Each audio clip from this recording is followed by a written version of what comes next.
मालदीव के वुज़रा ने वज़ीर आज़म मोदी के खिलाफ बयानात दिए और उनका मजाक उड़ाया तो भारत में फिर बॉयकॉट मालदीव की मुहिम शुरू हुई और दावा किया गया कि मालदीव की मईशत का भट्टा बिठा देंगे। मगर देखें, खुद भारतीय मीडिया बता रहा है कि मालदीव में बॉयकॉट के बाद छुट्टी मनाने के लिए जाने वाले भारतीयों की तादाद में कोई कमी नहीं आई। इसलिए सवाल उठ रहा है कि भारत की मईशत मजबूत ज़रूर हुई है, मगर इतनी बड़ी नहीं हो गई है कि वो हर तनाज़े में और दूसरे मुल्क को हर साल बॉयकॉट की धमकी दे देते हैं और उसकी मईशत तबाह करने का दावा कर देते हैं। अज़रबैजान में 2024 में 26,26,000 टूरिस्ट आए थे, जिसमें 2,43,000 भारतीय थे, यानी 10% से भी कम।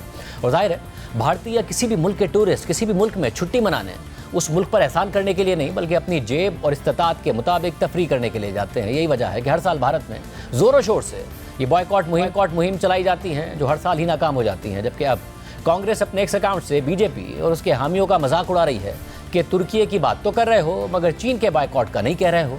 ऐसा कभी सोचना भी मत। साथ ही मोदी के करीबी साथी और भारतीय बिजनेसमैन गौतम अडानी ने गुज़िश्ता बरस अज़रबैजान में माइनिंग और पेट्रोलियम में सरमायाकारी का ऐलान किया था। इसलिए कांग्रेस इस पर भी बीजेपी के हामियों का मजाक उड़ाते हुए कह रही है कि फिलहाल अपनी बॉयकॉट मुहिम में तुर्की पर ही तवज्जो रखो और अज़रबैजान को भी भूल जाओ। एक तरफ भारत में तुर्की के खिलाफ मुहिम चल रही है और दूसरी तरफ अमेरिका ने तुर्की को $300 मिलियन के मिसाइल फरोख्त करने की मंजूरी दे दी। और यह खबर सामने आने के बाद वज़ीर आज़म मोदी का मज़ीद मजाक उड़ाया जा रहा है कि ट्रंप तो आपके दोस्त हैं और उनके जीतने के लिए आपने इलेक्शन मुहिम भी चलाई थी, मगर अब आप उन्हें जवाब ही नहीं दे पा रहे।